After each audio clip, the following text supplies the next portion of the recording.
Bendiciones, amados. Qué bueno estar acá una vez más en esta impartición maravillosa.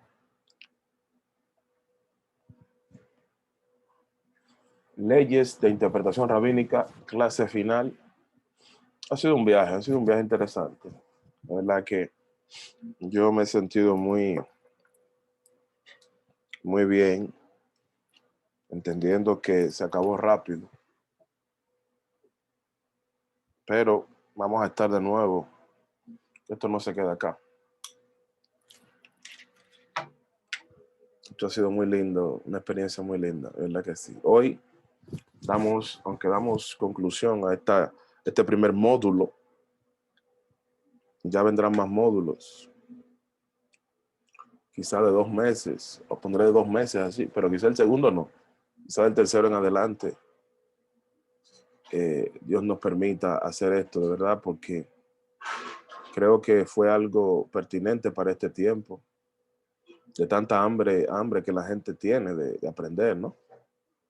Tanta hambre que tenemos de saber.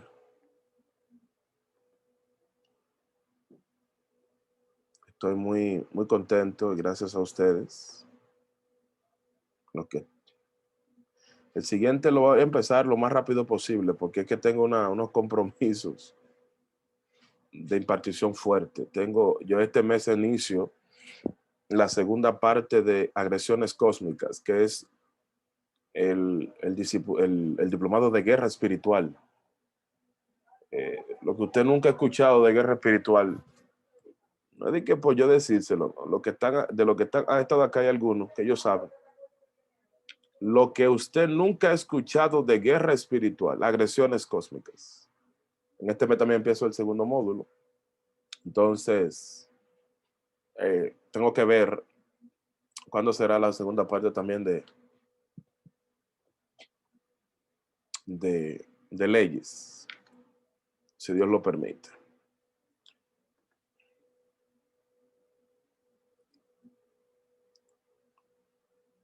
Um,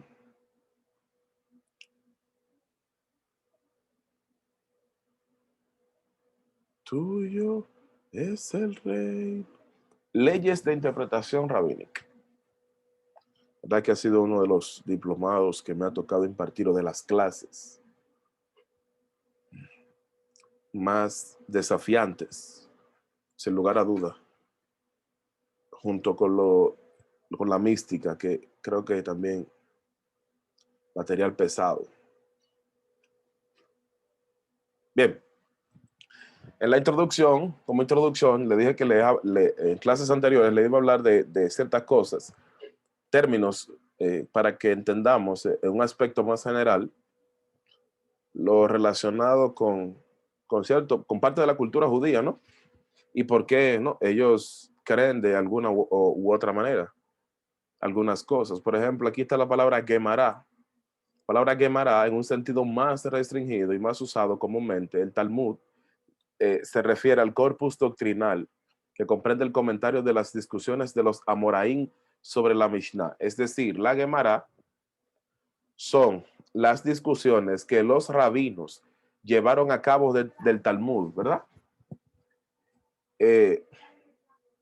Y de la Mishnah, es decir, los dos libros, el Talmud y la Mishnah. El Talmud está dividido en Talmud de Jerusalén y Talmud babilónico, y la Mishnah, um, esas discusiones, o el extracto que salió de ahí, se le llamó Gemara. Dice aquí que comprende el comentario y las discusiones de los Amoraim sobre la Mishnah. La palabra Moraim, del hebreo amor, amorá, el que habla o explica, este término llegó a designar a los sabios del período que comienza con la conclusión de la Mishnah hacia el año 220 después de Cristo, y que llega en Palestina hasta la conclusión del Talmud de Jerusalén, final del siglo IV después de Cristo, y del de Babilonia en el siglo V. Targum, ese es otro término, Targum. En el plural es targums, targúmenes. son interpretaciones arameas de la Biblia hebrea, producida y recopilada por judíos desde finales del segundo templo, es decir, el templo en tiempos de Jesús, hasta comienzo de la Edad Media.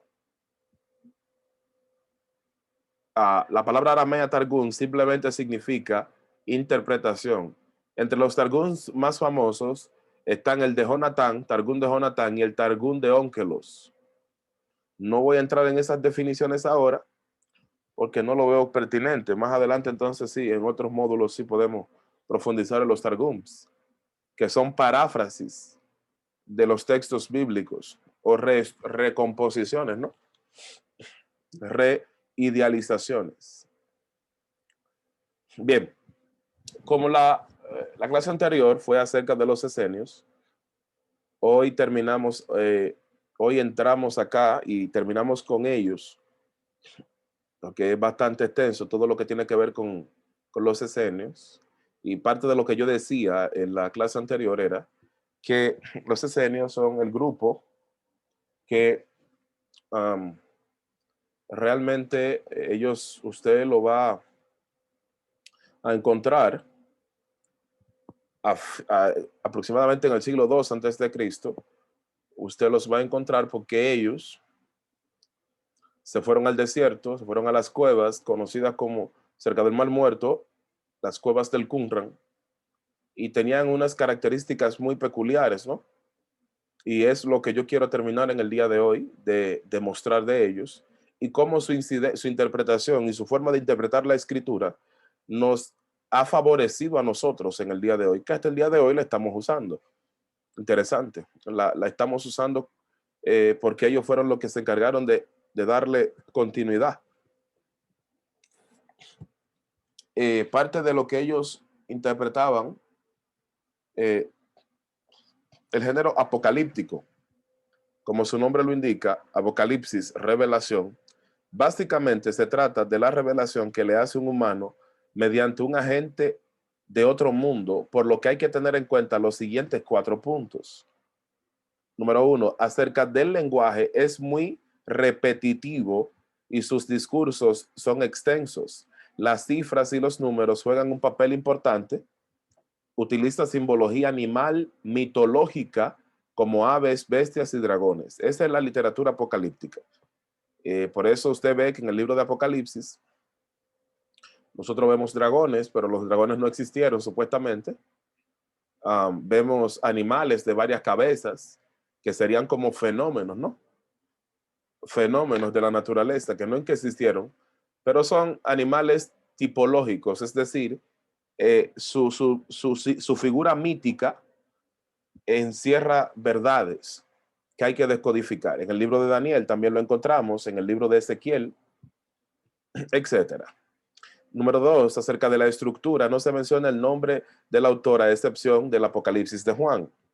Generalmente utilizan como seudónimo el nombre de algún personaje de la antigüedad. Ejemplo, Noé, Lamec, Enoc, Daniel, Baruch, Esdras, etc. En cuanto a la dinámica del texto, el héroe es transportado al cielo, en donde se le muestran misterios que posteriormente le son explicados con frecuencia por un ángel. Estos seres celestiales juegan un papel importante en la mecánica apocalíptica. Así fue que se desarrolló esta literatura, que se le ponía el nombre de alguien famoso. Por eso usted va a encontrar que no solamente hay un apocalipsis de Juan, hay un apocalipsis de Pedro, de Abraham, o como aquí dice, de Noé, de Lamec, de Enoch, etc. Siempre se le ponía un nombre de alguien famoso, pero nunca ellos fueron que escribieron esos libros. Por eso el Juan que escribió el Apocalipsis de Juan no es probablemente el Juan el discípulo, el que andaba con Jesús, el apóstol, no.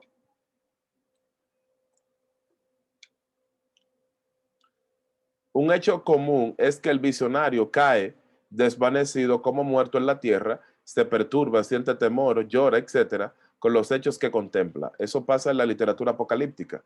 Y hay que entender eso, porque el individuo que está bajo el efecto de la revelación apocalíptica está expuesto a verdades que él no conoce, o sea, verdades que no son de este mundo. Por lo tanto, es común, como dice Juan en Apocalipsis, y al instante caí yo como muerto. por la impresión de la revelación, por lo que la revelación implicaba. 3, acerca del contenido, su estilo es narrativo. Presenta largas secuelas históricas con un fuerte contenido simbólico esotérico. Esotérico quiere decir oculto o de misterio. Animales, dragones, etcétera, representan la lucha entre el bien y el mal, la luz y las tinieblas, entre los hombres vientos, cielos, terremotos, etcétera, representan juicios, iras, extrañas montañas, el árbol de la vida, son representaciones de misterios celestiales. Miren, esto es un punto importante. Los esenios no solamente nos legaron la literatura apocalíptica, sino que también nos legaron la guerra espiritual. Los esenios fueron los que desarrollaron el concepto de guerra espiritual. De hecho, mi primer libro de guerra espiritual yo lo voy a dirigir justamente basamentado en lo que ellos dejaron. El primer libro que voy a escribir de guerra espiritual, porque es muy fuerte lo que ellos entendieron de la guerra espiritual. Muy fuerte, muy fuerte. Pudieron ir más allá de la convencionalidad. Acerca de la doctrina, habla de la resurrección, de la proximidad del nuevo eón, es decir, tiempo, de la gran hecatombe y de la crisis final. En eso básicamente se resume la literatura apocalíptica. Ahora bien, la exégesis apocalíptica o los métodos de interpretación para interpretarla, a diferencia de la exégesis judía clásica, la literatura apocalíptica no cuenta con una sistematización de sus métodos interpretativos, por lo que se debe deducir de las mismas obras. Es decir, no habían como lo que hemos estudiado de que leyes de interpretación para la apocalíptica, sino que se deducía por lo que se escribía inmediatamente. Que no es así, y hoy vamos a ver algo que me impacta mucho, porque hoy yo voy a hablar de las parábolas. Por ejemplo, nosotros estamos impuestos a ver las parábolas de Jesús, pero creo que tenemos un conocimiento mínimo al respecto de lo que significaban o por qué él las hizo.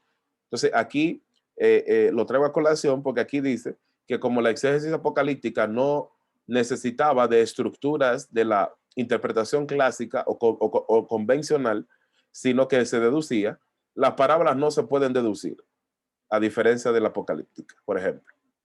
Pero ok, primero, la exégesis judía clásica que admite solo la revelación de la ley hecha por Moisés, la apocalíptica además de esta también la de las 7 tablas. Oiga esto. 7 tablas que fueron escondidas en el cielo y que fueron reveladas a los patriarcas, a Moisés o a los profetas o al maestro de justicia de Qumran. La revelación solamente es parcial.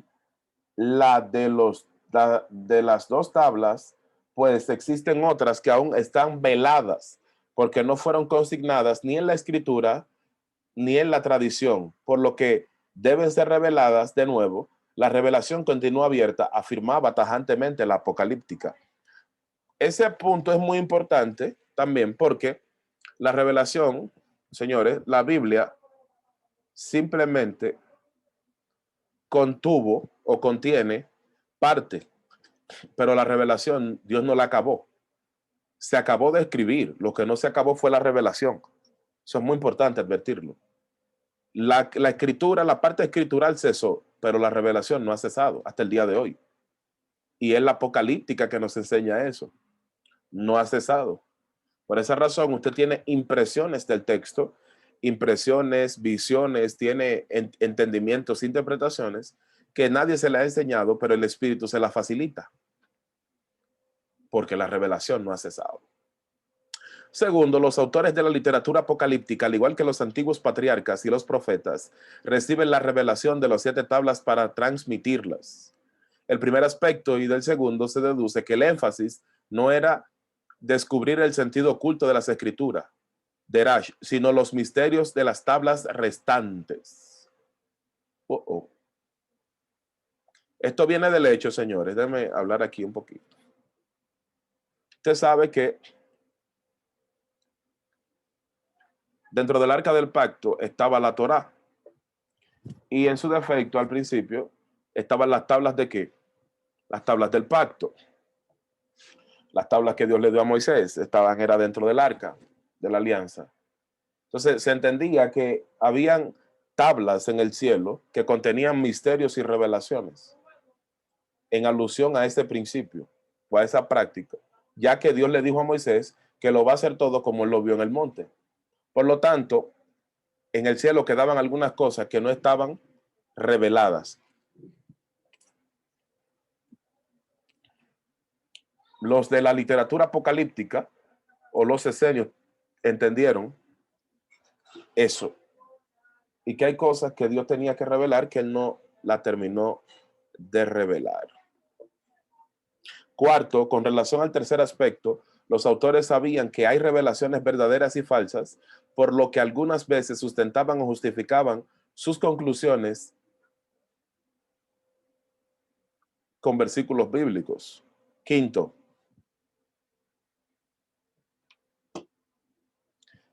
cuando interpretan las escrituras, como cuando dan a conocer sus revelaciones, los apocalípticos utilizan la exégesis alegórica y escatológica. Las 7 tablas tienen muchos secretos, pero lo que predomina en ellas es la revelación del misterio de la historia. Dios revela el pasado, el presente y el futuro de Israel. El plan de Dios se cumple inexorablemente. Interesante. Para ellos todo está predeterminado, aunque buenos y malos son responsables, pues la predeterminación no suprime la libertad humana.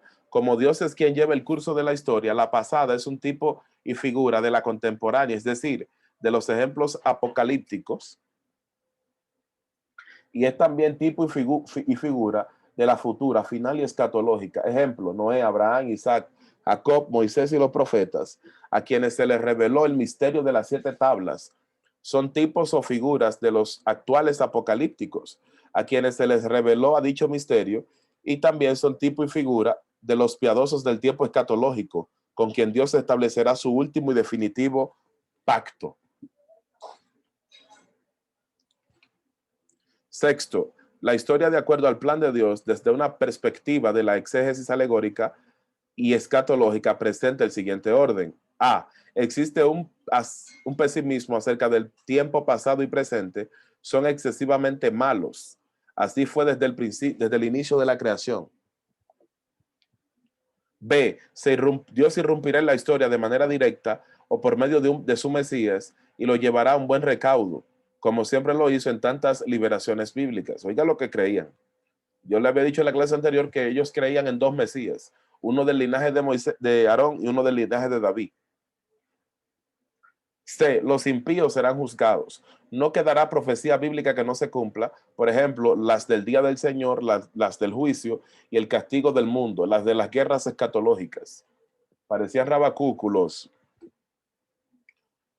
los, los esenios, señores. Y esa literatura apocalíptica criminal, parecían rabacucu. D. Los justos serán salvados de tales castigos y al final gozarán, porque llegará la piedad paradisíaca, la era mesiánica esperada. Séptimo, la exégesis judía clásica considera mucho los cambios sociales, políticos y religiosos, ya que las situaciones nuevas que se presentan oportunidad para un ensayo interpretativo nuevo de las escrituras. En cambio, la apocalíptica pasa por alto todos estos factores y desarrolla un pensamiento divorciado del entorno. Esto es interesante porque yo me río mucho. Yo siempre cuando estudiaba teología, yo veía a los escatólogos tratando de explicar muchísimas cosas de las cuales ellos ni idea tienen. Usted ve todos los escatólogos y todos, oiga, me la riegan porque es que la escatología es un tanto difícil. Y si usted no conoce la cultura judía, peor. Peor. Entonces, tú lo ves sacando conclusiones. No se me olvida, es que no se me olvida. Tilahaye, Tejados Atrás. Eventos del porvenir de este muchacho. Me olvidó ahora el nombre, el autor. El fin es que era un desastre. Las iglesias, y te supo que la invención del rapto. Pero ok, no voy a tocar ese tema ahora. Octavo, la literatura apocalíptica tiene un sentido cíclico de la historia.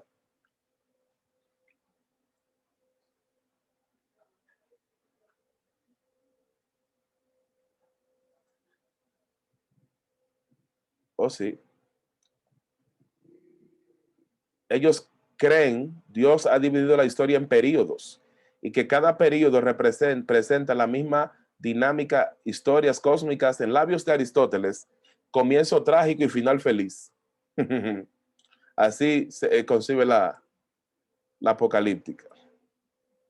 Esto sucederá hasta el final de este eón. Eón es tiempo o siglo.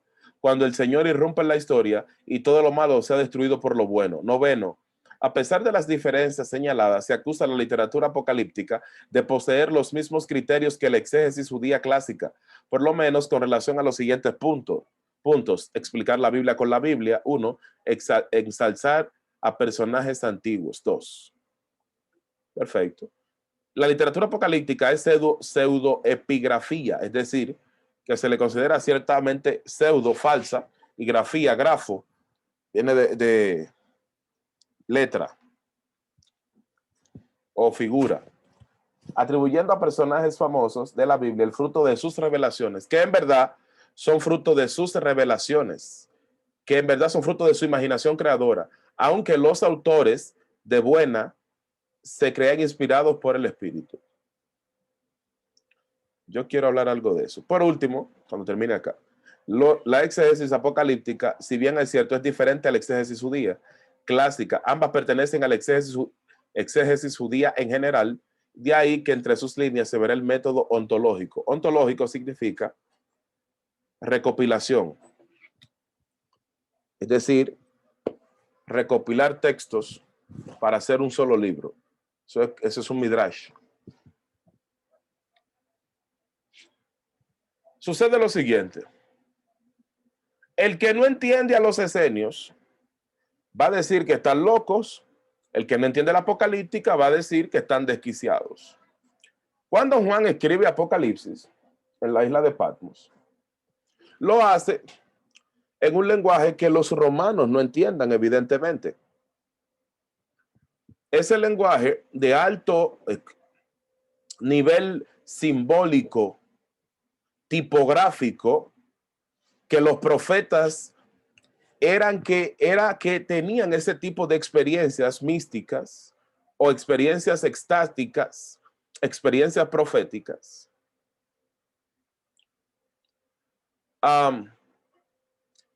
Ese tipo de imagen no la entiende el cerebro, la entiende el alma.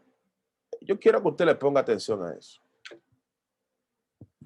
No la entiende el cerebro, la entiende o las entiende el alma. ¿Por qué? Porque son imágenes que se dan en el plano espiritual superior. Y como el alma viene de ese nivel, ella entiende de inmediato lo que allá sucede. Por esa razón, una de las cualidades para que alguien pueda ser un buen intérprete del sentido oculto de la Biblia es que su alma alcance ciertas dimensiones de espiritualidad y de ascenso. ¿Por qué? Porque si no tiene sensibilidad espiritual, no podrá manejar el nivel de efusión de la revelación. Alguien debió entender esto aquí hoy. Hoy,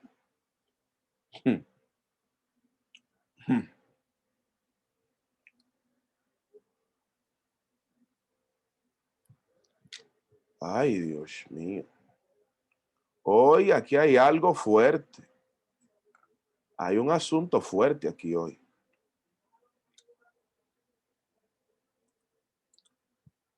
Hay un asunto fuerte.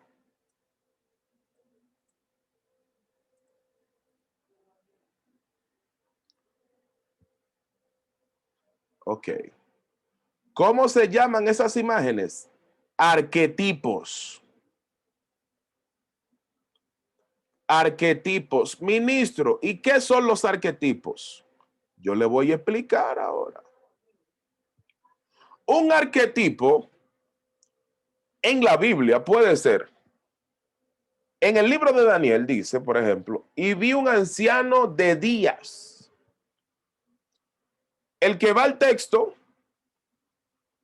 somera y superficialmente dice, no, porque anciano es hombre que enseña, que tiene sabiduría y que tiene capacidad de juzgar. No, esa es la teología cristiana. Dentro del pensamiento del escritor había otra cosa. Cuando habla del anciano de días, le voy a dar un ejemplo. Está hablando de un parsuf. ¿Qué es un parsuf o parsufín? Literalmente significa los rostros de Dios. En otras palabras, de la manifestación del infinito, del Dios infinito, a una dimensión más finita, más reducida. Dios tenía que habilitar ciertos niveles de revelación y lo hacía mediante formas, figuras. Y ahí entra el anciano de días. No es Jesucristo como enseña la teología evangélica. No, no es Jesucristo. Para nada.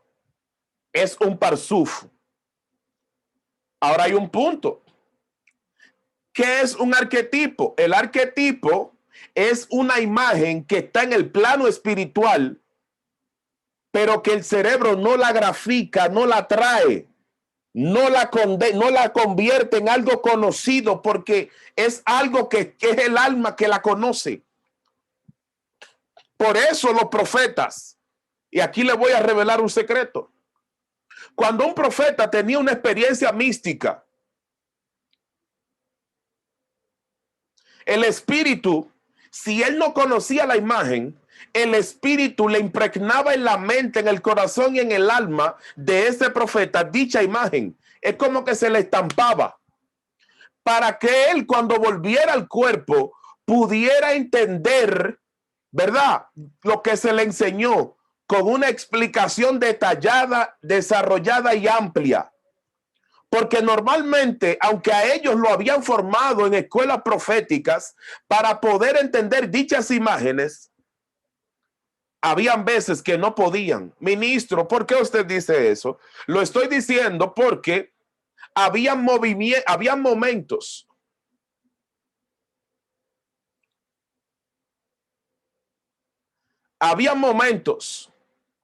en las que el profeta hacía lo siguiente. Como él tiene una base teológica en la escuela profética, él hay cosas que conocía cuando él llegaba a esas experiencias que le tocaban. Y le voy a dar otro secreto. Hay sentidos inferiores, los que están en el cuerpo, y hay sentidos superiores, los que están en el alma. Hoy yo vine como Tarzán, con el cuchillo en la boca. En el libro de Apocalipsis dice algo, le voy a explicar algo de esto. No voy a abundar mucho, porque esto es para gente que tenga un alto nivel de espiritualidad. No vaya a volverse loco.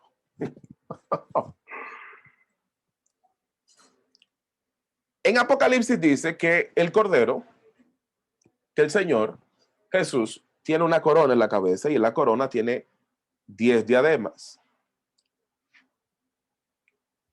Como estamos hablando de la literatura apocalíptica, yo quiero, y más para adelante hay unos cuantos ejemplos que quiero mostrarle de algo muy interesante, bastante diría yo.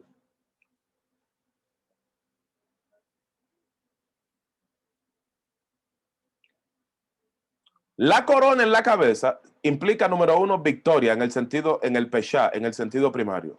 Victoria. Pero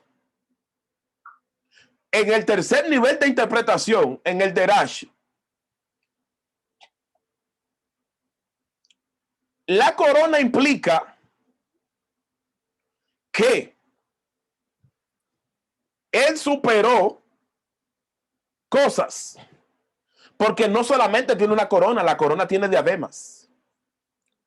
Las diademas en el pensamiento místico o apocalíptico tienen que ver con niveles de entendimiento o niveles de comprensión espiritual. Por eso el apóstol Pablo en la carta a los Efesios capítulo 1, versos 16 y 17, él le dice, que él ora para que sean alumbrados los ojos del entendimiento, los sentidos del entendimiento. ¿Cómo los sentidos del entendimiento? Porque el entendimiento tiene un nivel que se le conoce como el entendimiento iluminado. Yo voy a entrar en materia. ¿Qué es eso? Dentro del alma humana,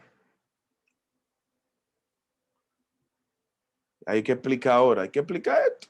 Yo no quería, pero hay que explicar. Para el judío hay 5 niveles de almas. El cuerpo es el primer nivel, el nefesh. El segundo es el ruach, alma emocional. Tercero, la neshama, alma intelectual. Cuarto, la hayá, el alma universal. Y quinto, la yehidá, el alma que está conectada en el infinito. En el alma intelectual, donde está el pensamiento, la lógica, el raciocinio, hay otra alma que se le conoce como el intelecto agente, no otra alma, sino otro tipo de intelecto, que no es el intelecto normal de un ser humano. Se le conoce como el intelecto agente. El intelecto agente es el intelecto que puede percibir a Dios. Lo dije. No lo quería decir, pero lo dije. Con el intelecto agente es que los profetas, cuando tenían las experiencias, podían, cuando volvía el espíritu al cuerpo, ellos podían entonces explicar la experiencia. Ay, Dios mío. Muchos de ustedes han tenido sueños, revelaciones, visiones, éxtasis, de todo en esa área. Pero como no saben que tenían el intelecto agente, no pueden conectar con esa verdad con la que soñaron, con la que vislumbraron o con la que se expusieron. Gracias, son muy amables.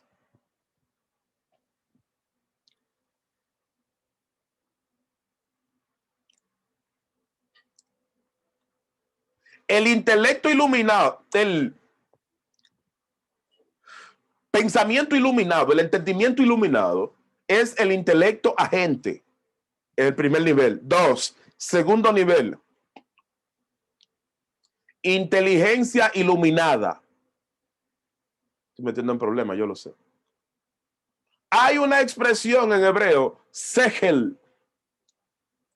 Sehel, ¿qué es el sehel? El sehel es la fusión del lado emocional del cerebro, el hemisferio derecho, con el intelectual, el hemisferio izquierdo. Para un profeta ser profeta, lo que le pasó en el lado emocional, porque usted tiene que estar claro que la parte espiritual suya es el área derecha del cerebro. Su cerebro, el hemisferio derecho, es donde está la intuición, la percepción, donde están las experiencias extrasensoriales, donde están las experiencias espirituales, suceden en el hemisferio derecho del cerebro.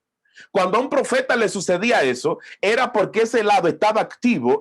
Entonces luego él tenía que traer la experiencia, el conocimiento al mundo físico. Entonces entraba al lado izquierdo, al lado lógico racional.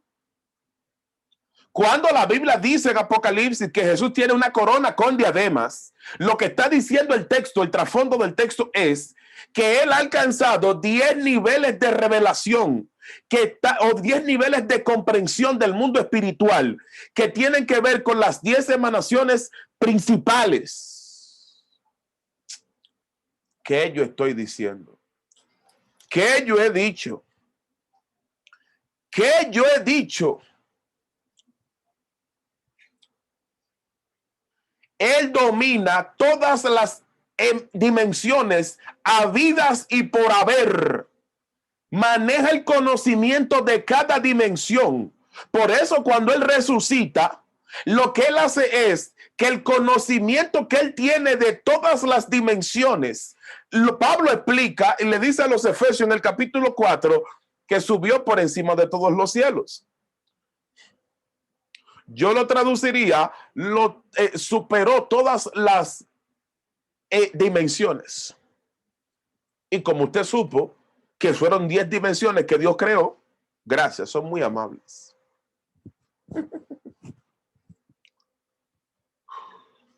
Parece piedra, pero es maná.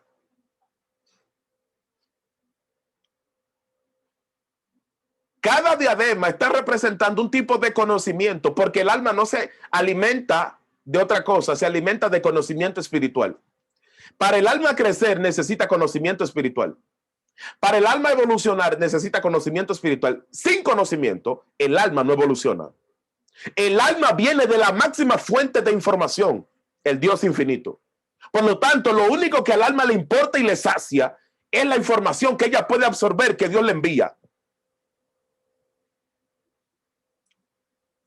En otras palabras, no es verdad que con desnutrición espiritual usted va a entender bien la Biblia. Ay, Dios mío. Yo siento a Dios en este día, señores.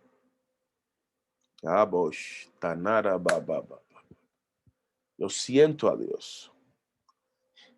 Sucede entonces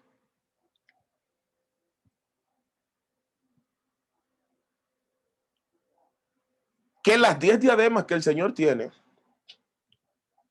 son niveles elevados de la comprensión. El alma necesita devorar información espiritual. El alma necesita alimentarse de revelación espiritual. El alma no necesita otra cosa.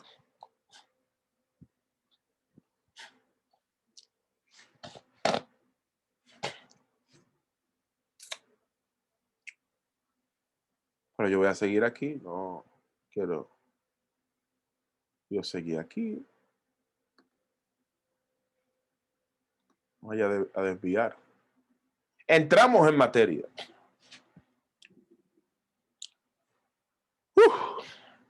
Esto se va a poner bueno. Takanot. ¿Qué son las takanots? Se refiere a los cambios o leyes artificiales que los rabinos tenían que hacer para modificar la aplicación de algunos mandamientos. En la teología cristiana se les conoce como contextualización. Tomar el texto que ocurrió hace 1000 años, 2000 años, y traer la implicación espiritual al día presente. Eso es takanot. Contextualización.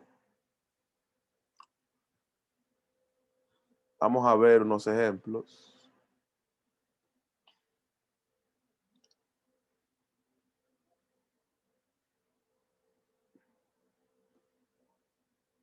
Mateo 5, 4, 3.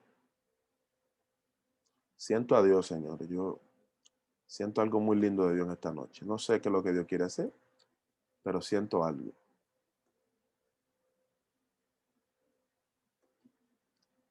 ¿Oíste que fue dicho? Oiga aquí.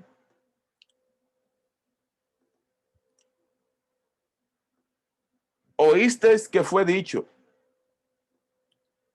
Amarás a tu prójimo y aborrecerás a tu enemigo. Takanots. Jesús constantemente lo usaba. Aquí hay un problema. La tradición evangélica ha considerado que cuando Jesús estaba haciendo eso, él estaba derogando, destruyendo la interpretación anterior. No. Es contextualizando, actualizando el mandamiento, porque las épocas, las eras no eran iguales, por lo tanto requerían de una aplicación distinta. Takanots. Voy a poner otro ejemplo, el cual está en Mateo 5:31.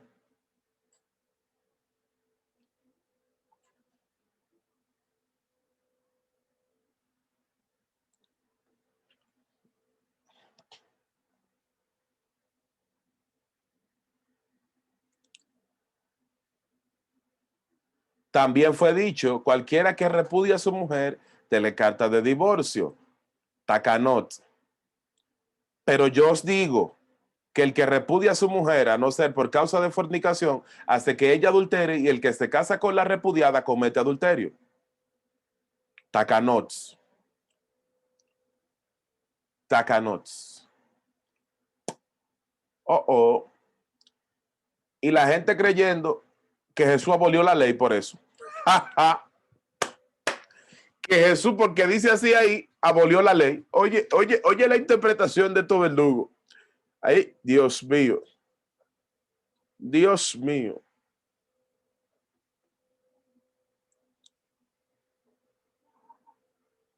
Mateo 15:9.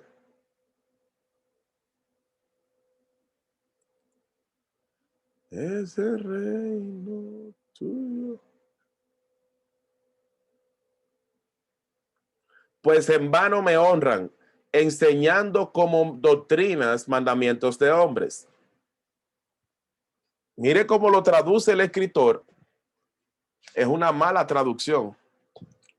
Es takanots. ¿Dónde está el problema? Bajo acá.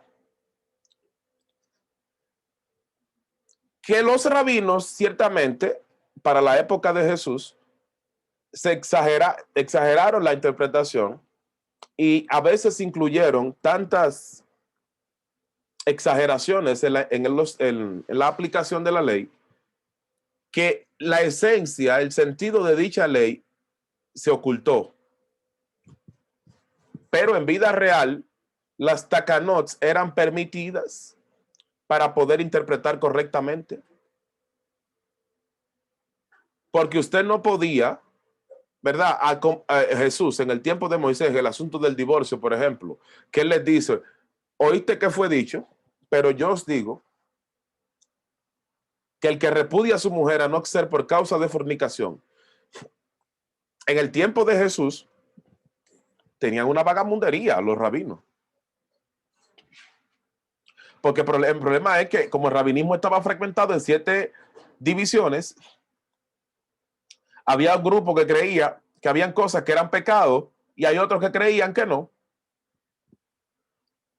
Jesús viene a poner raya y dice, no, oíste que fue dicho, cualquiera que repudia a su mujer, dele carta de divorcio. Pero yo digo que el que repudia a su mujer a no ser por causa de fornicación, lo que significaba era que a no ser por una violación real, no por un capricho, no, por una violación real de la Torá, tú no podías darle carta de divorcio. Vergüenza. Aleluya. Entonces, aquí voy a buscar el otro texto que está en Isaías, porque el problema es que hay una mala traducción, y aquí 29:3.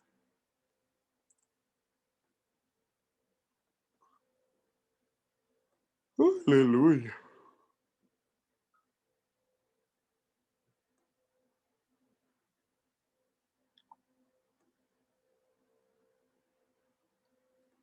Dice pues el Señor, porque este pueblo se acerca a mí con su boca, y con sus labios me honra, pero su corazón está lejos de mí.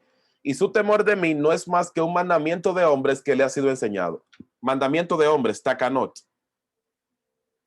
El problema es que habían takanots positivas y negativas, porque el mismo versículo que tú lo puedes interpretar para la vida es el mismo que puede ser para muerte.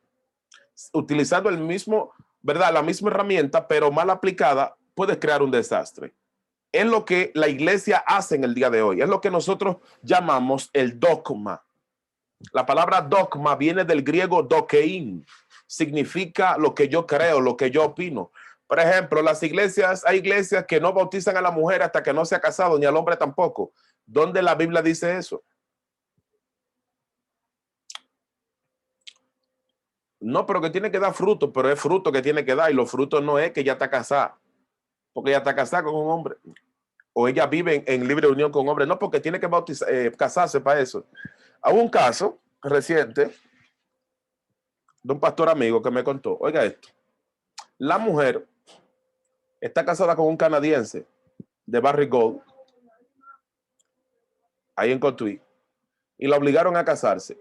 ¿Qué pasa? Ministrando la liberación a la mujer, se endemonió y los demonios empezaron a hablar. El tipo con el que se casó es satanista.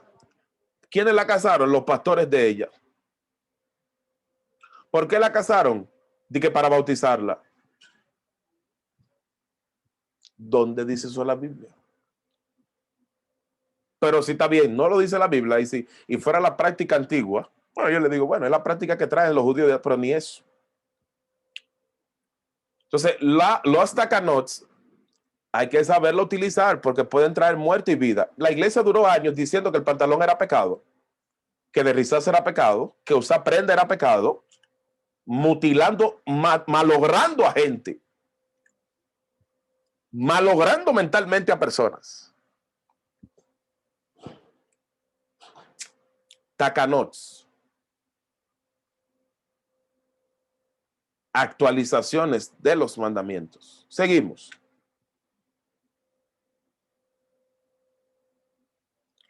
Tuyo. Están los maasé o precedentes, mejor conocido como el precedente del maestro. Ay, ay. Aquí se va el man juidero.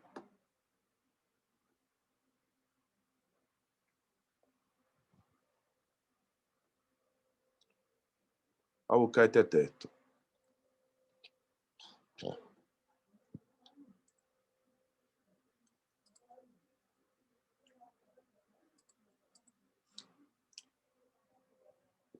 Es el reino tuyo.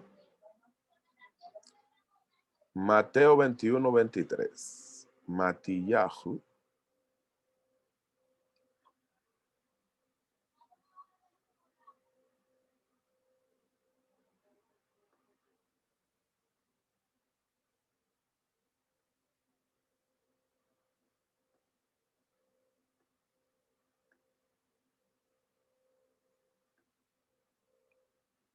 Cuando vino al templo,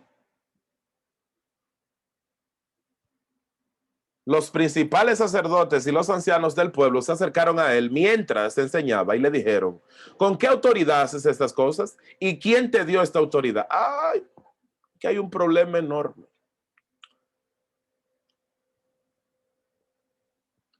Los rabinos, déjame bajar acá,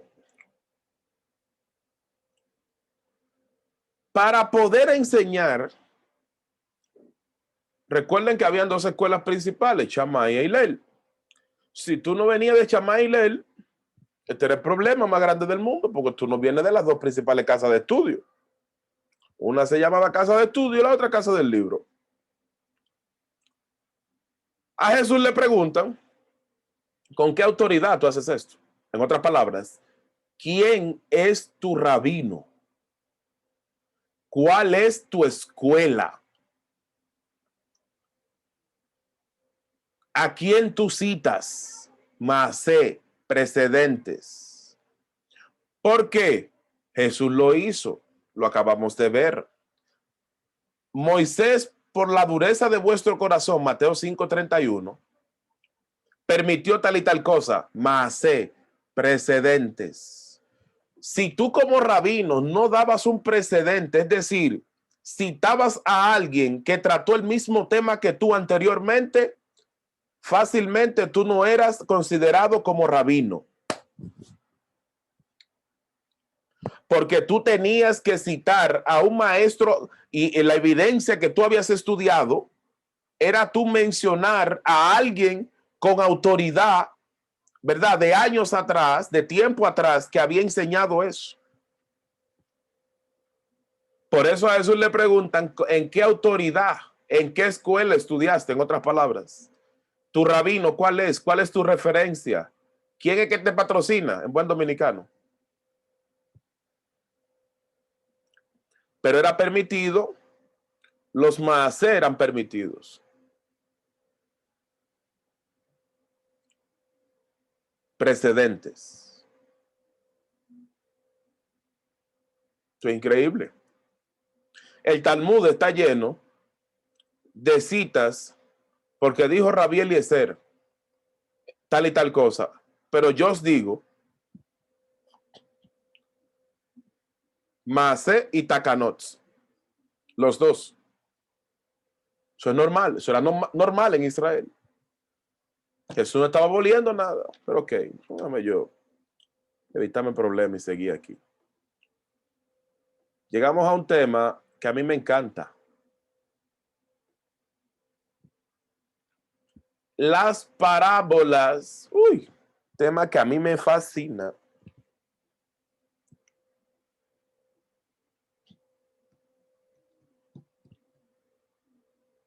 Vocablo que viene del hebreo mashal y del arameo matlah, enigma.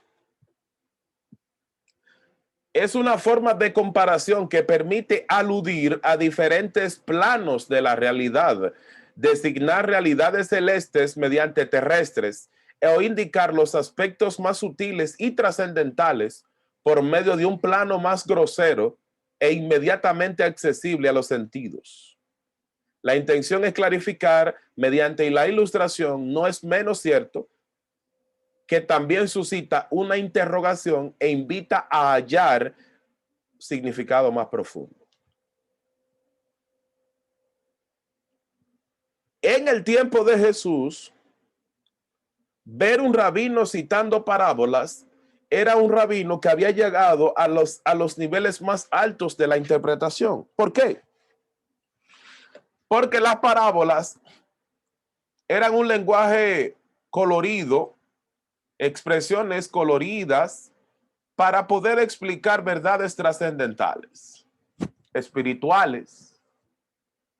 Por lo tanto, a Salomón se le consideró un sabio porque pudo emitir más de 1000 parábolas. Jesús, entonces, era otro sabio, era un jaján. ¿Por qué? Porque lo que hizo más fue explicar parábolas. Y hoy vamos a ver algunas parábolas.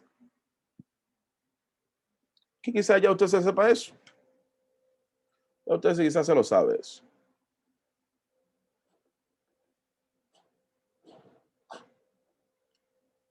Ok. Tuyo es el reino, tuyo el poder.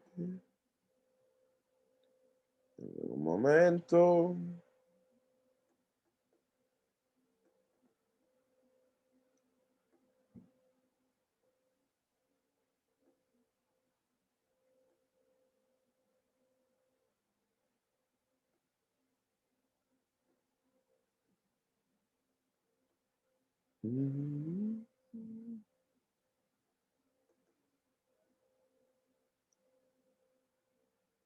Es el reino tuyo, el poder, el poder. Lucas capítulo 15. Lucas capítulo 5.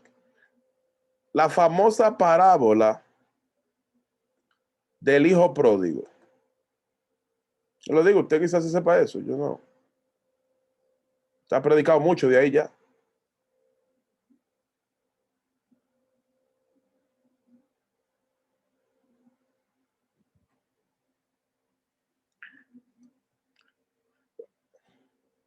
Voy a empezar con esta.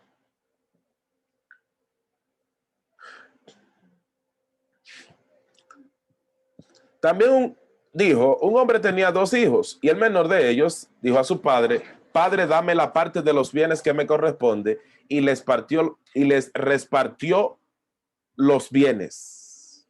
No muchos días después, juntándolo todo, el hijo menor se fue lejos a una provincia apartada y allí desperdició sus bienes viviendo perdidamente. Bajo aquí. Yo me reía cuando veía a los predicadores disertando de esta parábola que tienen que ser la más famosa, una de ellas. Primero, no se llama parábola del hijo pródigo. ¿Por qué? Porque el énfasis no está en el hijo, el énfasis está en el padre que lo perdona a pesar de todo lo que él hizo. Primer punto. Segundo punto, ¿a qué se refiere Jesús con esto? La tradición decía que el Mesías tenía que reunir las 12 tribus de la casa de Israel. Por eso él seleccionó a 12 como buque insignia en representación de las 12 tribus. 12, número que significa gobierno. Cuando Salomón muere, el reino se divide por Roboán y Jeroboán en el reino del norte y el reino del sur. 10 tribus se van al norte y 2 se quedan en el sur. Las 2 que permanecen en el sur se llaman Benjamín y Judá. Las 10 restantes se van.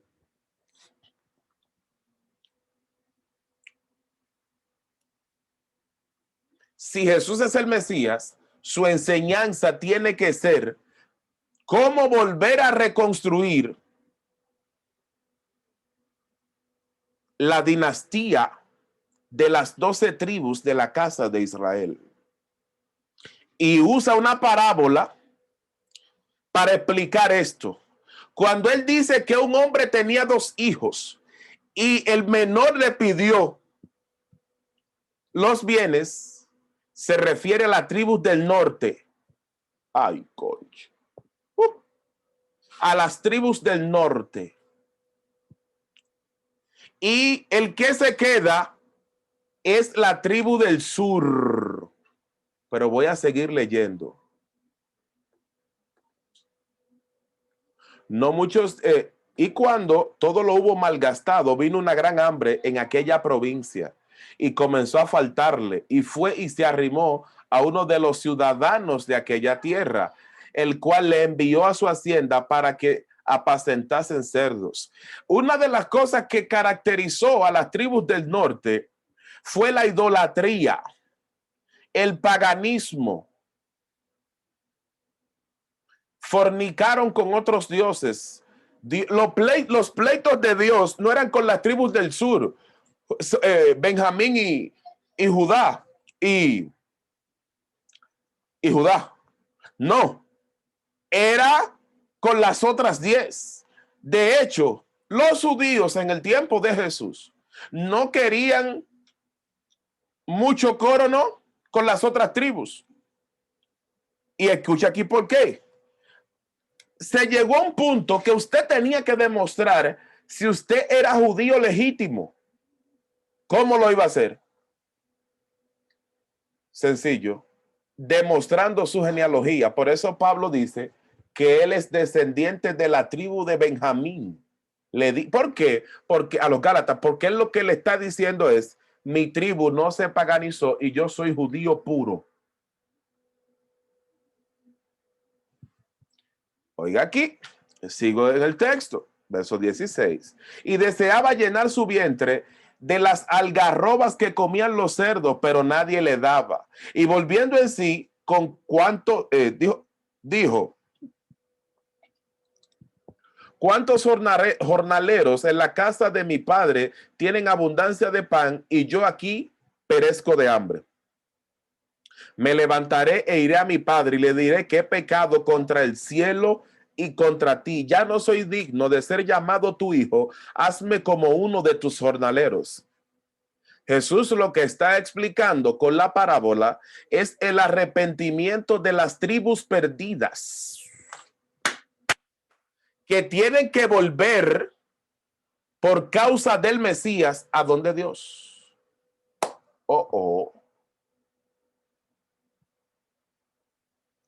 Y aquí viene el verso madre. Y levantándose vino a su padre, y cuando estaba lejos lo vio su padre, fue movido a misericordia, y corrió y se echó sobre su cuello y le besó. Y el hijo le dijo: Padre, he pecado contra el cielo y contra ti, y ya no soy digno de ser llamado tu hijo. Pero el padre dijo a sus siervos: sacad el mejor vestido y vestidle, y poned un anillo en su mano y calzado en sus pies. Anillo, pacto. Pies. Le cubrió la vergüenza. Los pies eran considerados inmundos en la cultura oriental. Por eso en Apocalipsis dice que los ángeles, los seres vivientes tienen 6 alas, con 2 se tapan el rostro, con 2 vuelan y con 2 se tapan los pies.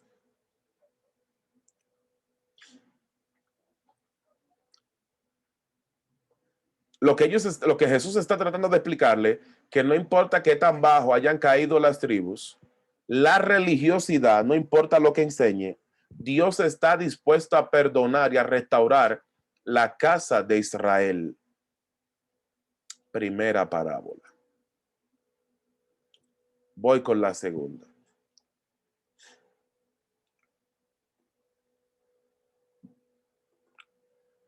Tuyo es el reino, tuyo.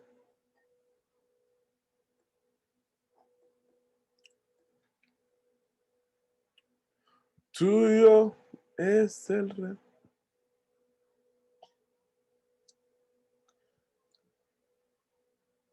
¿O qué mujer que tiene 10 dracmas, si pierde una dracma, no enciende la lámpara y barre la casa y busca con diligencia hasta encontrarla? Y cuando la encuentra, reúne a sus amigas y vecinas diciendo, gozaos conmigo porque he encontrado la dracma perdida. Así os digo que hay gozo delante de los ángeles de Dios por un pecador que se arrepiente. Ups, a mí me encanta esta parábola. Vamos a explicar esto. Oh, Señor. Cuando usted se va a casar en Israel, en el compromiso, usted tiene la responsabilidad de llevar 10 monedas que se les considera como el escudo de armas de su familia, usted como hombre. ¿Por qué? Porque es la representación de Dios en su casa como hombre. El padre tuyo, el padre del muchacho, les entrega las 10 monedas que él tiene que entregárselo a la muchacha con la que se va a comprometer y posteriormente a casar. Y cuando él se la entregue, ella tiene que poner las manos en esta posición, ¿verdad? Pero así, para que le caigan las 10 monedas de plata. Mientras esas monedas caen en la mano de ella, se enseñaba que esas monedas, el hombre que te las dé es el que realmente te ama. Dichas monedas,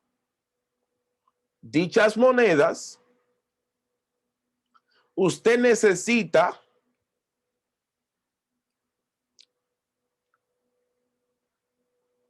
no usted como hombre, la mujer, cuidarlas. Si se pierde una, hay un lío que se puede armar la Tercera Guerra Mundial. La mujer debe cuidar esas 10 monedas. ¿Por qué? Porque esas 10 monedas significan que la bendición de Dios está en esa casa. Si se pierde una moneda, la bendición de Dios se va. Bendiciones que Dios había proveído en el pasado se desvanecen. Las monedas no tienen ningún valor sentimental, perdón, económico.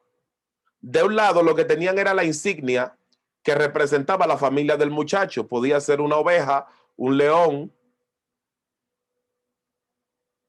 Y del otro lado tenía el año en que se acuñó dicha moneda, en el año en que se forjó.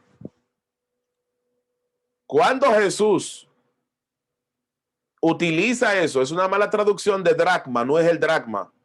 Son las 10 monedas del escudo familiar. Y él dice que la mujer perdió la dracma, perdió una, porque ¿qué mujer que perdió una moneda? Claro. Si perdió una, número uno, el hombre podía repudiarla, sacarla de su casa y enviarla a la casa de su padre.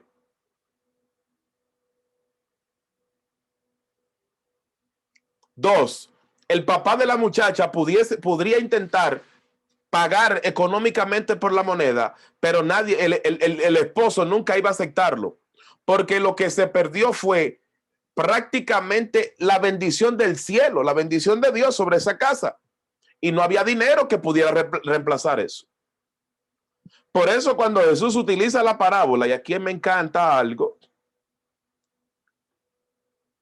o qué mujer que tiene 10 dracmas y pierde una dracma, no enciende la lámpara y barre la casa y busca con diligencia hasta encontrarla, y cuando la encuentra reúne a sus amigas y vecinas, gozaos conmigo diciendo, porque he encontrado la dracma que había perdido.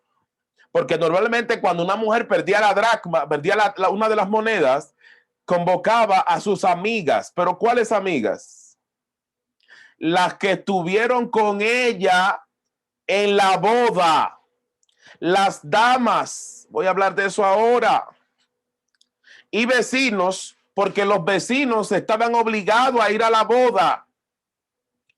Gozaos conmigo porque he encontrado la dracma perdida. Así os digo que hay un gozo, que hay gozo delante de los ángeles de Dios por un pecador que se arrepiente. ¿Dónde está el sentido de la parábola? Dios es tan Dios que cuando alguien se pierde o se quiere perder, Él va a hacer la diligencia de buscarlo hasta encontrarlo. Y cuando esa persona viene al camino, hay un gozo en el cielo. ¿Por qué los ángeles, oiga esto, entran en gozo? Debido a que alguien que estaba extraviado vino al camino. ¿Por qué entran en gozo los ángeles? Porque los ángeles, esos que se alegran y contentan, muchos de ellos estuvieron contigo desde que tú viniste a la tierra. Por lo tanto, ellos se alegran porque el trabajo que el Padre los mandó a hacer fue efectivo. Hello. Yo le digo que usted sabía eso, que yo digo, eso no era nuevo. Lucas 11:5. Voy con la otra parábola.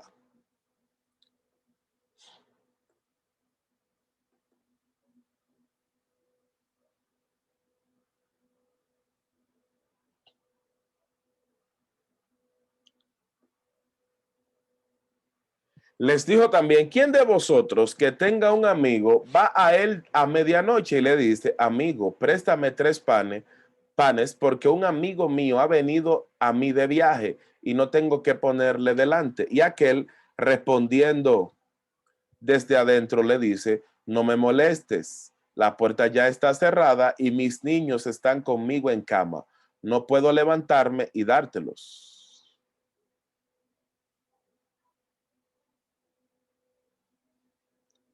Os digo que aunque no se levante a dárselos por su amigo, sin embargo, por su importunidad se levantará y le dará lo que necesite. Y yo os digo, pedid, se os dará, y buscad y hallaréis, llamad y se os abrirá. En Oriente, cuando un niño tenía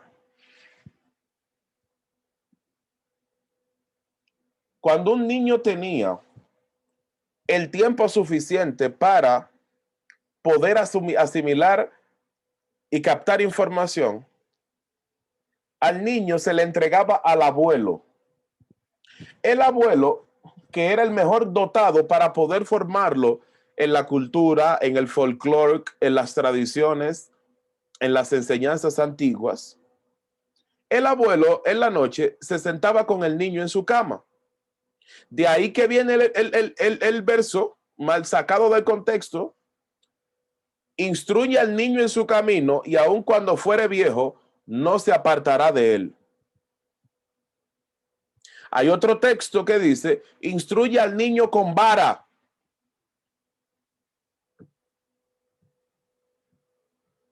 ¿Qué es lo que está diciendo la Biblia? En primer lugar, cuando el niño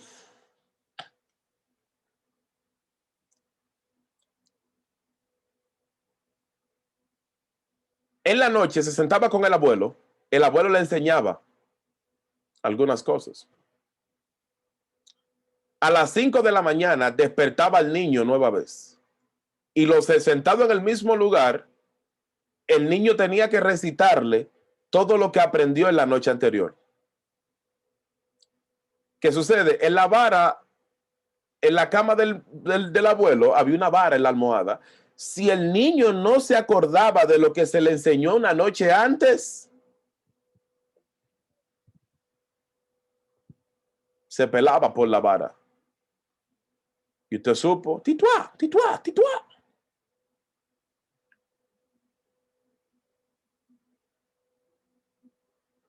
Porque el niño tenía que acordarse de todo lo que se le enseñó. Primer punto. Segundo punto.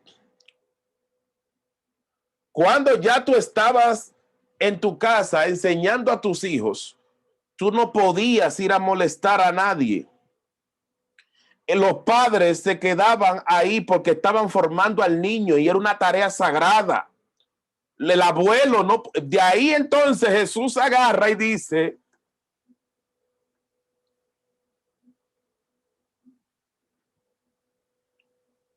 ¿quién de vosotros que tenga un amigo va a él a medianoche y le dice, amigo, préstame 3 panes, porque un amigo mío ha venido a mí de viaje y no tengo que ponerle delante? Y aquel respondiendo desde adentro le dice, no me molestes, la puerta ya está cerrada y mis niños están conmigo en la cama. Es a eso que se refiere la parábola. Ups.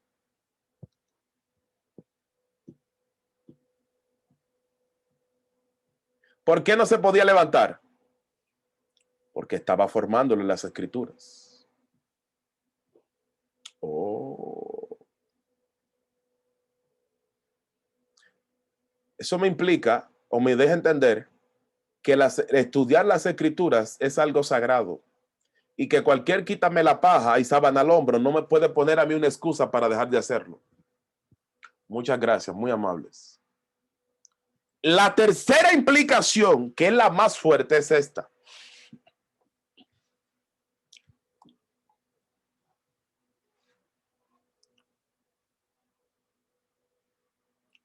Cuando un niño nacía en Oriente, habían 2 cosas claves. Una, envolverlo en fajitas de sal. Lo que pasó con Jesús, usted lo sabe eso. Que Jesús cuando nació dice que estaba el niño envuelto en pañales. No había ni Huggies, ni Pampers, ni Baby Dry, no había nada de eso. ¿Cómo que estaba envuelto en pañales entonces? Es una mala traducción. Fajitas de sal. Porque al niño en Oriente, cuando él nacía y él tenía una edad ya de conciencia, se le decía, mira, tú cuando chiquito, cuando bebé, a ti se te saló para que tú fueses salado en la oración, salado en el servicio a Dios, salado como maestro, salado como apóstol, etcétera. Y lo segundo que sucedía con ese niño era que había una piedra y en esa piedra se inscribía todo lo que el niño iba a hacer. Si iba a ser abogado, si iba a ser ingeniero, si iba a ser pelotero, todo lo que el niño iba a hacer se escribía en la piedra. Y a esa piedra se le llamaba la vara de Dios. Por eso cuando el proverbio dice que instruye al niño con vara, no es que le dé golpe. Anda al diablo. Es que lo instruyas en la noche y, número 2, que de acuerdo a lo que su vara dice,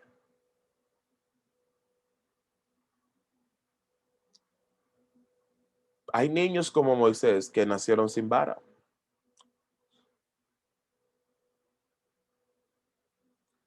No le dio tiempo ponerle una vara. La piedra, no hubo tiempo. ¿Sabe qué significó eso? Que nació sin destino. Pero yo voy a seguir aquí. Ah, coño. Y hay una cuantas cosas aquí que yo quiero. Mateo 13:4. Matillahu.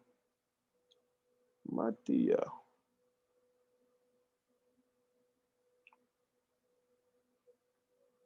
Mm.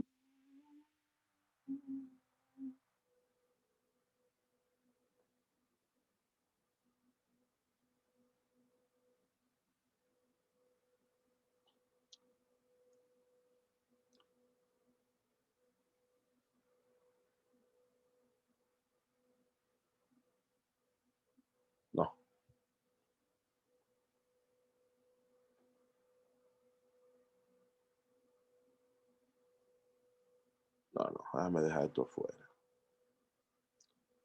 No. Mateo sí 25. Ese es. Matillahu.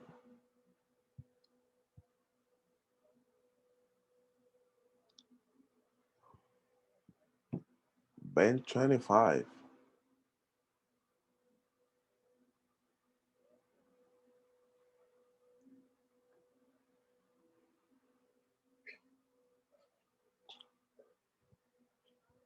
La famosa parábola de las 10 vírgenes. Hoy se cae una vaca sagrada. Entonces el reino de los cielos será semejante a 10 vírgenes que tomando sus lámparas salieron a recibir al esposo. 5 de ellas eran prudentes y 5 insensatas. Las insensatas tomando sus lámparas no tomaron consigo aceite, mas las prudentes tomaron aceite en sus vasijas con sus lámparas y tardándose el esposo cabecearon y todas se durmieron. Y a la medianoche se oyó un clamor, aquí viene el esposo, salid a recibirles. ¿Cuál es el contexto de esta parábola?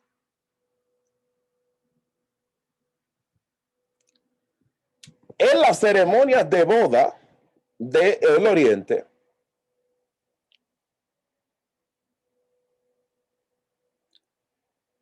la esposa se ponía las 10 monedas de plata porque tenían un ganchito, 5 de un lado, 5 del otro lado, para la boda. Son 10, ¿verdad? Ok.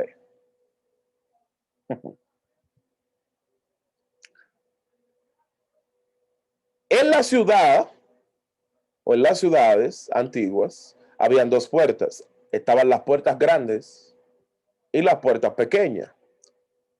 Probablemente a eso fue que se refirió Jesús cuando dijo, entrad por la puerta estrecha, en la puerta pequeña que está en la puerta de la ciudad, la puerta principal de la ciudad.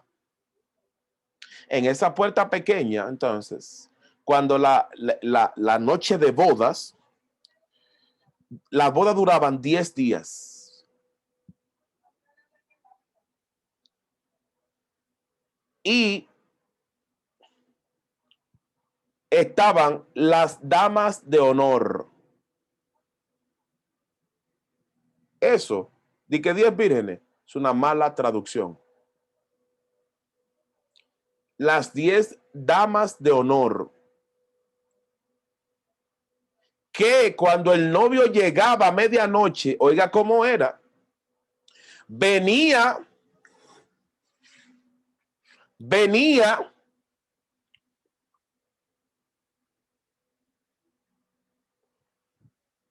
un amigo, el mejor amigo del novio, y tocaba el shofar a medianoche. Por eso es que dice el texto que llegó a medianoche y ya cabecearon, toditas se durmieron. Las prudentes y las imprudentes. Lo que me llama la atención, que hay otra cosa, que ahí dice lámparas, no eran lámparas. Eran antorchas que la familia del novio había mandado a confeccionar durante años. Y esas antorchas, claro está, albergaban aceite.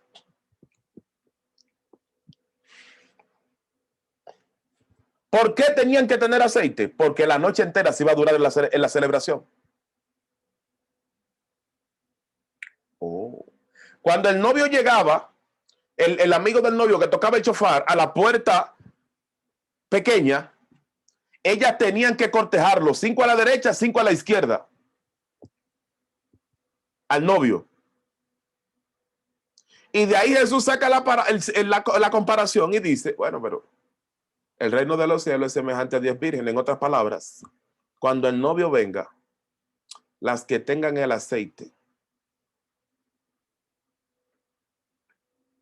las prudentes. Curiosamente, como duraba 10 días la boda, en cada una de las noches, una de las damas de honor tenía algo especial que hacer. ¿Sabe lo que significa eso? Que en el reino de los cielos, Jesús está diciendo, cuando el novio venga, cuando él venga, en el reino de los cielos, nosotros, las damas de honor, la novia, Los que estén, hay algunos que estarán de lado a lado para que el novio pase, y los que no tengan lo necesario no podrán estar.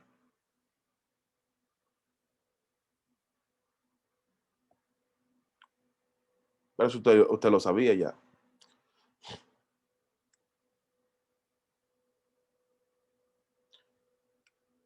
Déjame ver algo acá.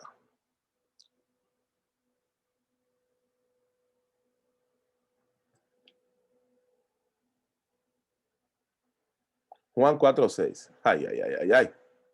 Uf, se cae otra vaca sagrada hoy.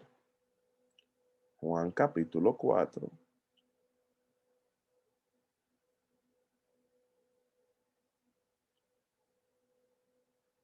Aleluya.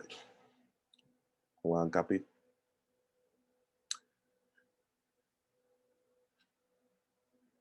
¿Cuándo pues el Señor entendió que los fariseos habían oído decir Jesús hace y bautiza más discípulos que Juan? Juan, aunque Jesús no bautizaba sino a sus discípulos, salió de Judea y se fue otra vez a Galilea. Y le era necesario pasar por Samaria. Vino pues a una ciudad de Samaria llamada Sicar, junto a la heredad de Jacob, que Jacob dio a su hijo José. Y estaba allí el pozo de Jacob. Entonces Jesús, cansado del camino, se sentó así junto al pozo. Era como la hora sexta. Vino una mujer de Samaria a sacar agua. Y Jesús le dijo, dame de beber, pues sus discípulos habían ido a la ciudad a comprar de comer. La mujer samaritana le dijo, ¿cómo tú siendo judío a mí me pides de beber, que soy mujer samaritana? Porque judíos y samaritanos no se tratan entre sí. Jesús le respondió y le dijo, si reconocieras el don de Dios y quién es el que te dice, dame de beber, tú le pedirías y él te daría agua viva. La mujer le dijo, no tienes que sacarla, no tienes con qué sacarla, y el pozo es hondo. ¿De dónde pues tienes el agua viva? ¿Acaso eres tú mayor que nuestro padre Jacob, que nos dio este pozo, del cual bebieron él, sus hijos y sus ganados? Respondió Jesús y le dijo, cualquiera que bebiera de esta agua volverá a tener sed, mas el que bebiera del agua que yo le daré no tendrá sed jamás, sino que el agua que yo le daré será en él una fuente de agua que salta para vida eterna. Ok, él conoce la historia.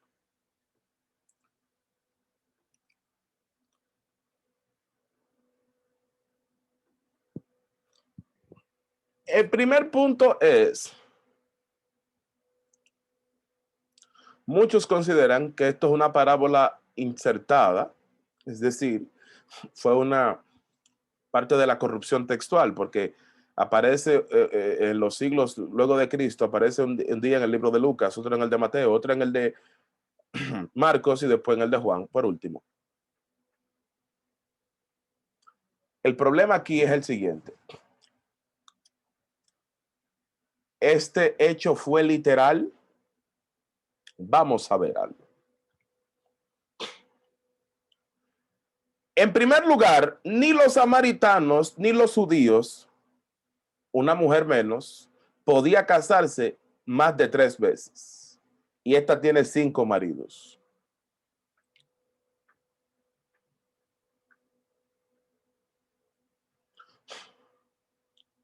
Dos, ¿los maridos son literales? Bueno, en el año 720 Siria dominó a Israel. En el año 585 lo hizo Babilonia con Nabucodonosor. En el 533 lo hizo el imperio medo-persa. En el 332 lo hizo Alejandro Magno con el imperio griego. Y en el 63 lo hizo Roma. ¿A qué 5 maridos Jesús se está refiriendo? Bueno, probablemente a los 5 imperios. Cuando ella dice que el que tengo no es tuyo, se refiere a Roma. 5 imperios han invadido a Israel y ahora el que tengo no es tuyo. Recuerden que los samaritanos, los judíos, no quieren saber de ellos porque cuando Alejandro conquistó en el 333, pasó lo siguiente. Los samaritanos fueron de los que le hicieron el coro a Alejandro. Y en el Gerizim, en el monte donde estaba el templo de ellos, se le hizo una estatua al dios Zeus Olimpo. Los judíos no quieren saber de los samaritanos ni en pintura, porque también después de la muerte de Salomón se fueron a favor del imperio asirio. Oh. Y resulta que en esta parábola hay un asunto que el escritor lo explica. Ahora, ¿cuál es el punto? Juzgue usted, ¿fue una parábola o el hecho se dio en sí? 2, los rabinos no podían hablar con mujeres.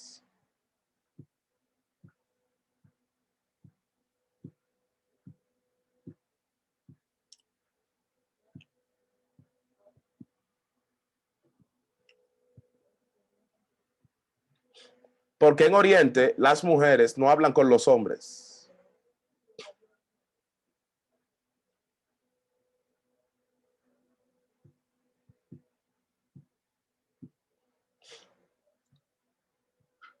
Por otro lado, si ella es una prostituta, como se ha vendido, ¿cómo es que ella lleva un mensaje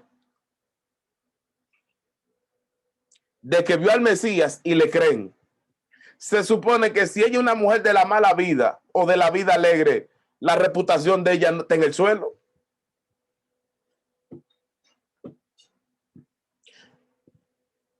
Y peor aún, es una mujer que lo está diciendo.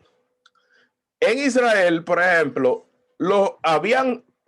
era un poco radical algunos judíos, que era mejor comer cerdo antes que creerle a una mujer.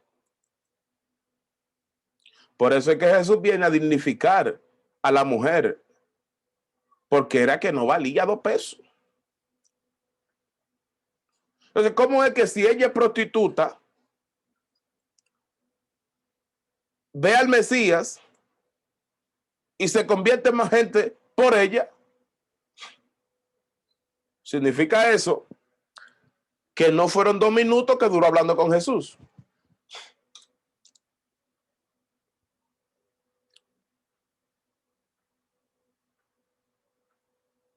Alguien me explique, por favor. Si alguien me explica, mucho mejor todavía.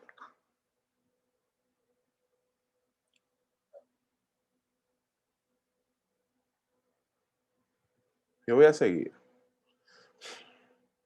Creo que terminé con las parábolas ahí. Entonces, vengo aquí ahora a los dichos bíblicos. Estoy haciendo esto, mis hijos, porque era blanco y negro que estaba mirando la Biblia. Es bueno que se sepa. Blanco y negro.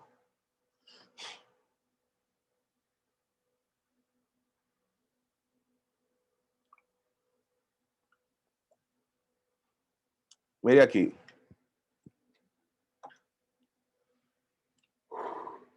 Dichos que habían. En la casa de mi padre muchas moradas hay. Si así no fuera, yo os lo hubiera dicho. Voy pues a preparar lugar para vosotros. Y si me fuere, os prepararé lugar, vendré otra vez y tomaré a mí mismo para que donde yo estoy, vosotros también estéis. El texto principal del rapto, uno de ellos es esto.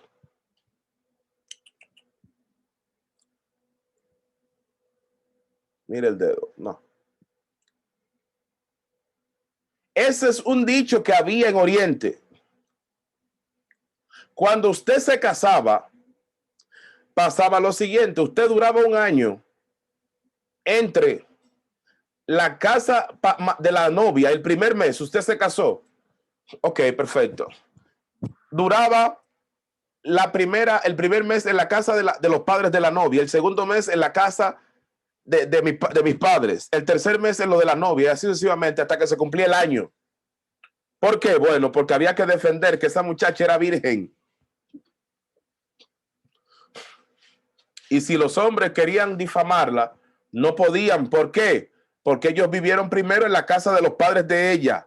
Y estaba la prueba de la sábana blanca de lino donde ella manchó con sangre.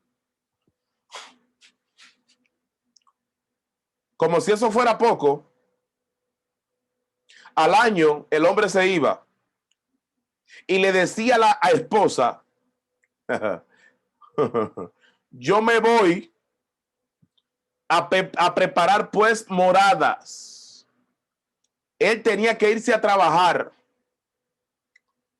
para buscar un hogar donde iba a vivir con su esposa y tener sus hijos. Jesús, utilizando ese dicho, es que él dice, en la casa de mi padre muchas moradas hay. Si así no fuera, yo se los hubiese dicho. O sea, no tiene sentido entonces que diga luego que va a preparar las moradas. Si están ahí, ¿para qué las va a preparar? Oh, oh. Oh, oh. Oh, oh.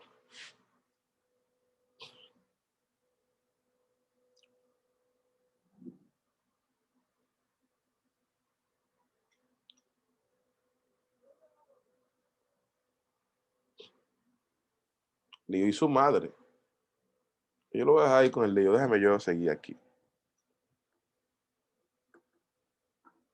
Mateo 8:22.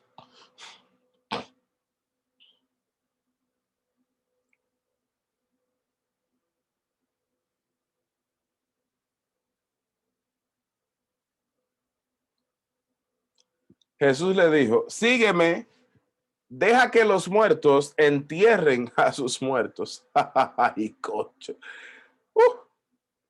La teología evangélica dice que este texto, cuando dice ahí que los muertos entierren a sus muertos, se refiere a que los que no se han convertido en la casa del susodicho son muertos porque están muertos en sus delitos y pecados. No. Miren los dos deditos. Hay que explicar este asunto. Ay, Dios mío. En Israel, cuando alguien se moría, las leyes de duelos estipulaban lo siguiente. Se murió el papá. Se contrataban a los endechadores. ¿Quiénes son? La gente que lloraba, que clamaba.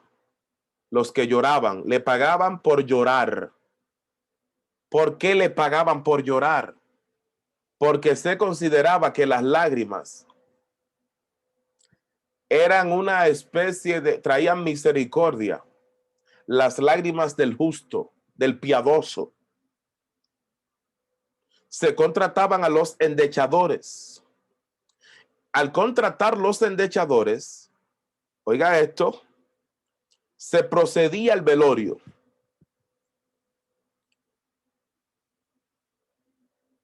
Perfecto. Se enterraba el mismo día que murió la gente. Porque el judío entendía que mientras más rápido se enterraba, más rápido el alma se podía reencontrar con Dios. Oh, perfecto. Si tú eras el hijo o la hija, durabas una semana la familia recluida dentro de la casa, no podían salir. Tenían que durar una semana de duelo.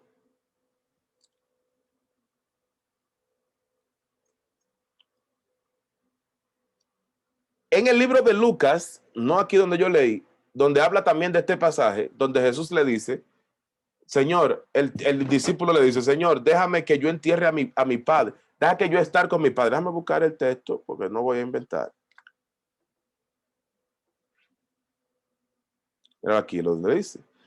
El 21. Otro de sus discípulos le dijo, Señor, permíteme que vaya primero y entierre a mi padre.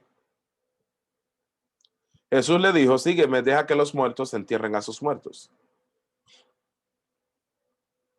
parecería descabellado a primera instancia que tu padre se muera y el Señor te esté diciendo, no, no, no, deja que los muertos se entierren a sus muertos. Para enterrar ese cuerpo, darle cristiana sepultura, no, judía sepultura, los endechadores enterraban al padre.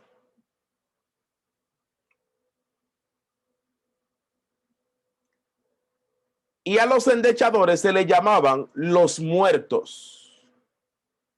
Oh. Estoy resumiendo porque esto es largo.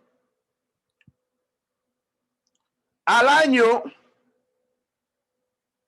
perdón, ok, la primera semana en la casa recluido, la comunidad tenía que mantener a esas personas que se le murió ese familiar. Ya a la semana usted podía salir y volver a reintegrarse en su vida normal. La segunda etapa era un mes de silicio. Por eso cuando Dios le dice a Josué, levántate, literalmente estaba llorando a Moisés. Levántate, le dice, claro, estaba de silicio.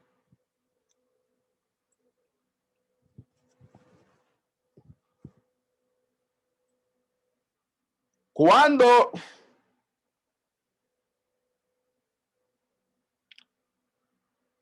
al año se sacaba, se volvían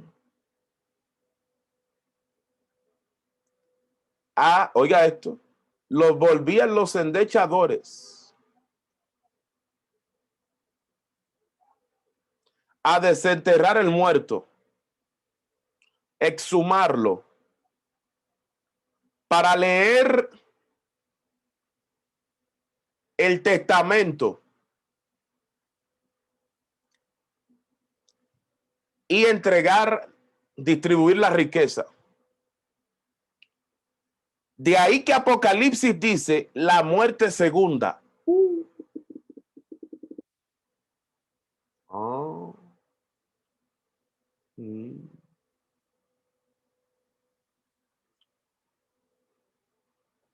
Evidentemente que este muchacho, cuando él le dice a Jesús, deja que yo vaya y entierre a mis muertos, a mi padre, ahí está pasando un asunto feo. Un segundo. Y yo bajo acá.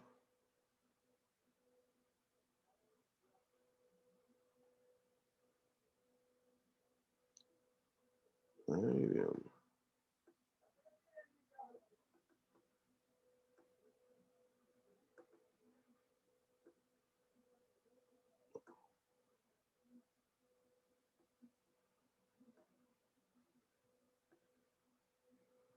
Ok.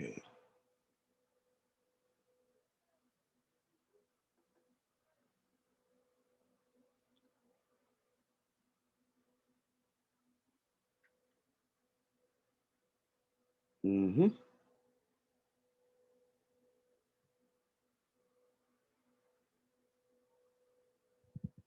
Bien.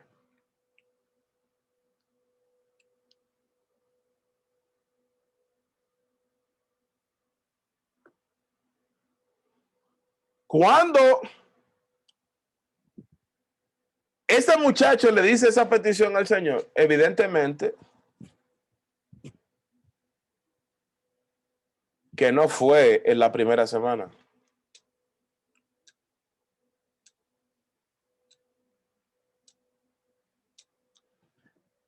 Deja que los muertos entierren a sus muertos es que los dechadores lo van a hacer porque la familia no lo hacía. Estoy resumiendo, vuelvo y digo. Me quedan otras cosas más.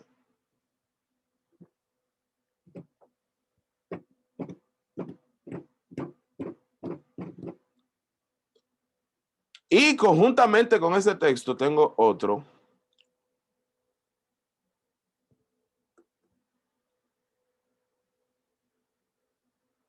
Tengo otro texto acá, ¿dónde está?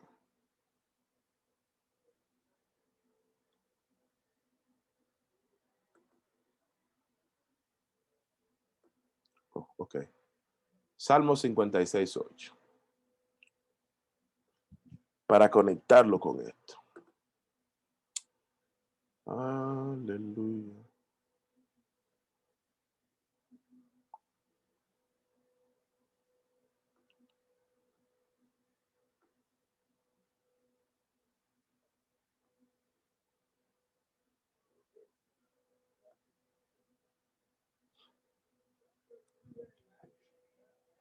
Mis huidas tú has contado. Pon mis lágrimas en tu redoma. ¿No están ellas en tu libro?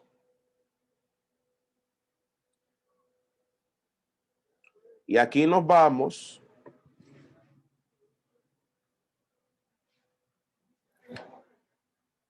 cuando Jesús entra a la casa de Simón y dice que María Magdalena o María de Magdala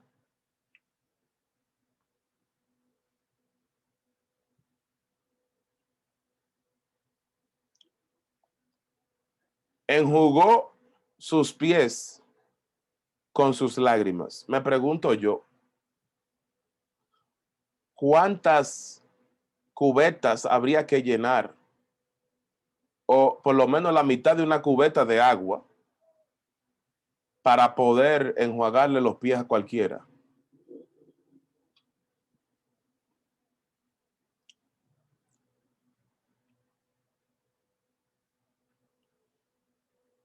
¿Cuántas lágrimas se hubiesen hecho falta?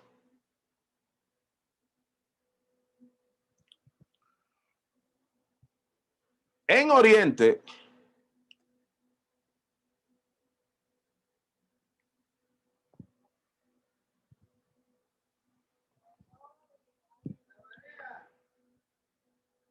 usted cargaba una botellita donde usted recogía las lágrimas. Esa botella usted no la podía dejar perder porque había que enterrarla con usted.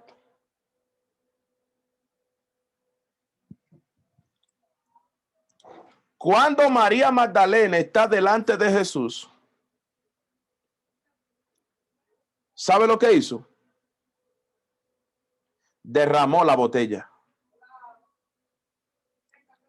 Eso era un signo de maldición.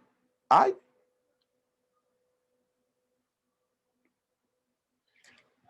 Era un signo de maldición.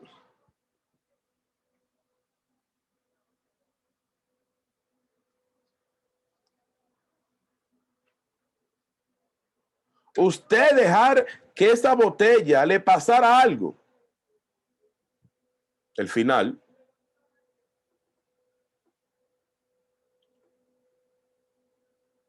Pero ella entendió lo siguiente, que era un momento único.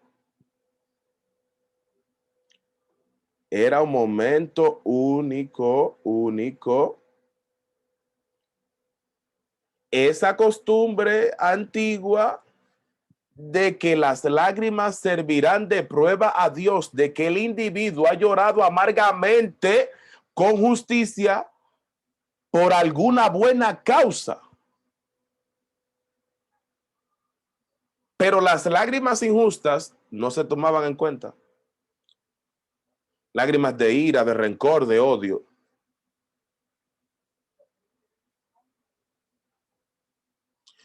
A eso se refiere el Salmo. En Lucas, en el hecho de Lucas 7:37, 38, ella tenía dos frascos, el alabastro de perfume y el de la botella de lágrimas.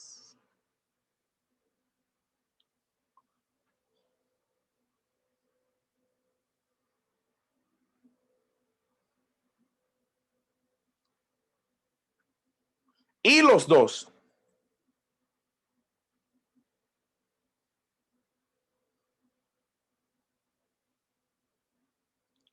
los derramó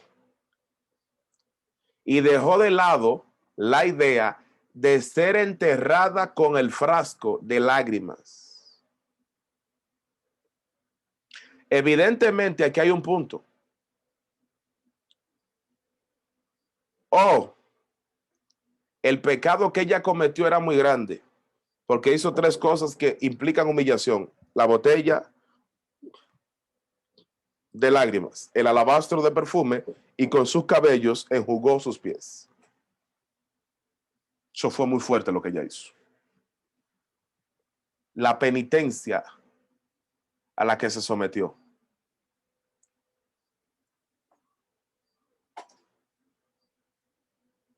Yo creo que he terminado. Uf, Dios mío. Puedo respirar un momento. Wow. Pueden abrir sus micrófonos y hacer sus preguntas, mis hijos. Wow.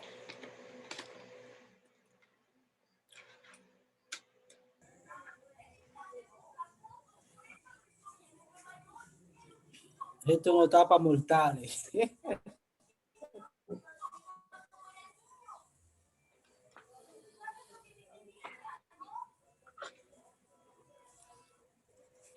Mastomia. Señores, ha sido un placer para mí, de verdad. Nos vamos a ver en otra próxima entrega, si Dios lo permite, lo más pronto posible. Y les bendigo de manera especial y espero que esto le haya servido para, no solamente para hoy, sino para toda su vida. Nos encontraremos próximamente, si Dios así lo permite. Así que bendiciones y hasta la próxima.